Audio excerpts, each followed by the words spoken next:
So here we are trying to make a quadratic equation solver. So basically what a quadratic equation is like a to the power of, suppose, a squared plus ax squared plus bx plus c. So c has no x value, it's just a and b that are the x values.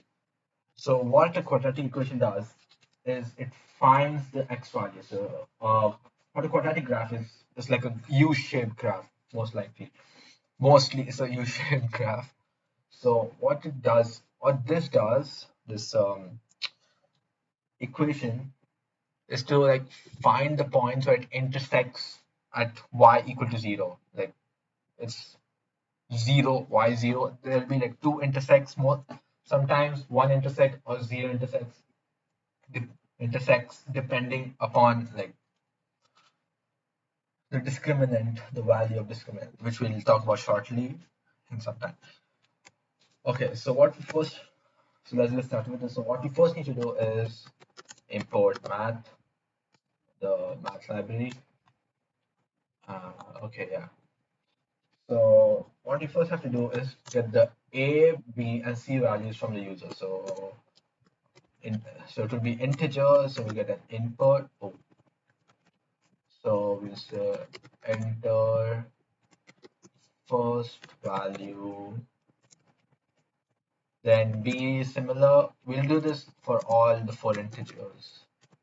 Input, enter second value, and then C is input, enter third value. Okay, so now we have this. So now let's talk about the discriminant. So in a quadratic equation, which is x equal to negative b, like whatever the value of b, you just make it negative, plus or minus, you do both. In the case of quadratics, you do plus this minus this because you are getting two values, so you need to do it two times. So plus minus, and you do square root of b squared, which is b into b squared minus 4 times a times c, right? And that whole over 2a. So that means this whole thing minus b, this thing over 2a. So in a quadratic equation, a discriminant is equal to this b squared minus 4ac. So you're in a quadratic equation, you're gonna like square root the discriminant, right? So the discriminant, it determines if equation has two values or one x value or zero x values. Okay, so let's first like write the code for finding the discriminant, right? So d equal to, what we first have to do is b into b, or you can also do b times 2, because that's determine that interprets as b squared minus 4 into a times c. So I think we should put that inside the brackets just for like some time. Now let's try to print the value of d. Let's put 1, 1, 1. So yeah, minus 3, as you can see, because b into 2 is sorry, 1 squared is 1 minus 4. 1 square and 1 minus 4 is negative 3. Okay, so then now that our discriminant is working, now on the basis of this, we'll have to make three conditional statements. So if discriminant is greater than 0. So when the discriminant is greater than 0, then we'll get two x values. So let's name them as x1 and x2 respectively. Okay. So what the first equation would be is minus 1 into b, which is essentially minus b, because we're now following the this equation x minus, right? So minus b, this time we do plus math dot square root, and then we do d because that's a discriminant, so we just use the you use this instead of this whole thing, b square, sorry, minus b plus square root of b square minus 4ac whole over, and then this whole thing over 2 times a.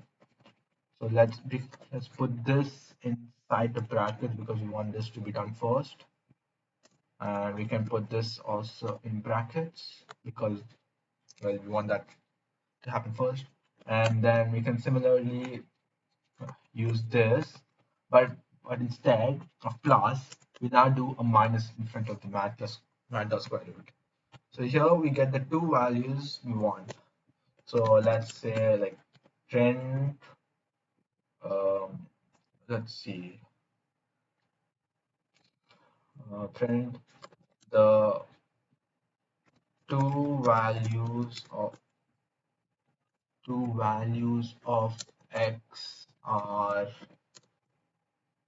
comma, let's print x1, then print and comma x2. Yep. So this whole conditional is if the discriminant is greater than 0. Now there can be a possibility that the discriminant is equal to 0. So at that time there'll be only one root and one answer, one x value. So either if you do plus or you do minus, you get the same value when d is equal to 0. So now let's write that for that. Let's write code for that. So elif if d equal to 0,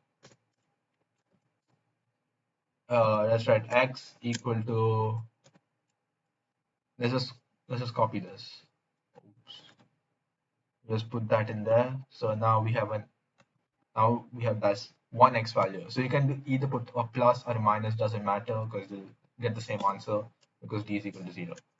Now let's put an else statement because when d is smaller than 0, so during that time the x will have no roots because you cannot square root a negative number. That's practically impossible. So what the output this code will get to the user is the equation has no real roots. Oh, oh, right? So, oh sorry. So for this one, you then print the value of x is, let's say, value of x is so to print x. Yeah. So another thing to consider is like when d is equal to 0. Wait, sorry, never mind. So yeah, the value of x is x. Yeah. So that's one value because d is equal to 0. Okay, so let's try to run this program now. So suppose I do 1, 1, and 1. The discriminant is a -3 as we saw before, and as a result, it will print the the equation has no real roots. So now let's take another one for example. Let's say 2 minus 5 minus 7. So here we see the two values of x are 3.5 and 1, -1 and 3.5. Yeah. So that's the gist of it.